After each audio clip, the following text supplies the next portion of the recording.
ఈరోజు మనం సిడ్నీలో జరిగిన ఇండియా ఆస్ట్రేలియా మధ్య మూడవ మరియు ఆఖరి వన్డే మ్యాచ్ గురించి చూద్దాం. ఇప్పటికే ఆస్ట్రేలియా 2-0తో సిరీస్ గెలుచుకోవడంతో ఈ మ్యాచ్ టీమిండియాకు పరువు కోసం జరిగిన పోరాటం. మరి ఈ మ్యాచ్ ఎలా సాగిందో చూద్దాం. టాస్ గెలిచిన Australian captain Mitchell Marsh batting ఎంచుకున్నాడు. Australia opener Travis Head, captain Mitchell Marsh ఇన్నింగ్స్ను దూకుడుగా ప్రారంభించారు. వారిద్దరూ కలిసి 61 రన్స్ వేగవంతంగా భాగస్వామ్యాన్ని నెలకొల్పారు. ఈ దశలో ఆస్ట్రేలియా భారీ స్కోర్ చేసేలా కనిపించింది. కానీ 29 పరుగులు చేసిన హెడ్ను అవుట్ చేయడం ద్వారా సిరాజ్ ఈ జోడీని విడదీశాడు. ఆ కాసేపటికే 41 పరుగులు చేసిన మార్ష్ను అక్షర్ పటేల్ పెవిలియన్కు పంపాడు. అక్కడి నుంచి భారత స్పిన్నర్లు మ్యాచ్పై పట్టు సాధించారు. ముఖ్యంగా వాషింగ్టన్ సుందర్ అద్భుతంగా బౌలింగ్ చేసి మ్యాథ్యూ షాట్ని మరియు 50 రన్స్ పరుగులు చేసి టాప్ స్కోరర్గా నిలిచిన రేన్ షా వికెట్లు పడగొట్టాడు. అయితే ఈ ఇన్నింగ్స్లో అసలైన హైలైట్ శ్రేయస్ అయ్యర్ పట్టిన స్టన్నింగ్ క్యాచ్. వెనక్కి పరిగెడుతూ గాలిలో డ్రైవ్ చేస్తూ అలెక్స్ క్యారీ ఇచ్చిన క్యాచ్ను అయ్యర్ అద్భుతంగా అందుకున్నాడు. దురదృష్టవశాత్తు ఆ ప్రయత్నంలో అతను గాయపడి మైదానాన్ని వీడవలసి వచ్చింది. ఆ తర్వాత హర్షిత్ రాణా తన సత్తా చాటాడు. డెత్ ఓవర్లో అద్భుతంగా బౌలింగ్ చేసి కేవలం 39 పరుగులు ఇచ్చి 4 కీలక వికెట్లు తీశాడు. దీంతో ఒక దశలో పటిష్టంగా కనిపించిన ఆస్ట్రేలియా 46.4 ఓవర్లలో 236 రన్స్కే ఆల్అవుట్ అయ్యింది.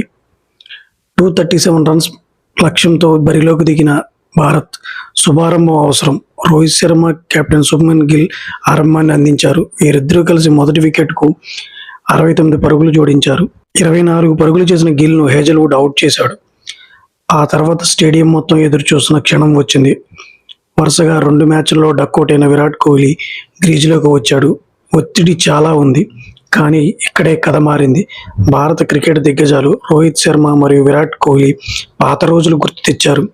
వన్డే బ్యాటింగ్ ఎలా ఆడాలో చూపిస్తూ ఒక అద్భుతమైన భాగస్వామ్యాన్ని నెలకొల్పారు. రోహిత్ శర్మ అద్భుతమైన ఫామ్లో కనిపించాడు.